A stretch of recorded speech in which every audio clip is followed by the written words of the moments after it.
কক্সবাজারে উখিয়ায় রোহিঙ্গা শরণার্থীদের মাঝে হস্তান্তর করা হয়েছে ঢাকায় নিযুক্ত চীনা দূতাবাসের দেয়া বিভিন্ন অনুদান সামগ্রী। বুধবার সকালে উখিয়ার বালুখালী ৯ নম্বর ক্যাম্পে এই অনুদান সামগ্রী বিতরণ করে ASP foundation.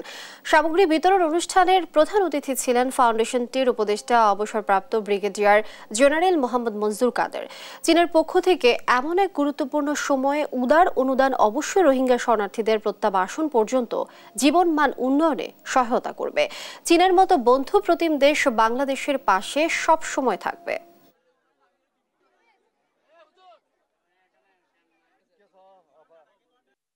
Thank you so much for giving us this umbrella to produce from hot, and also we can go to a school with this umbrella.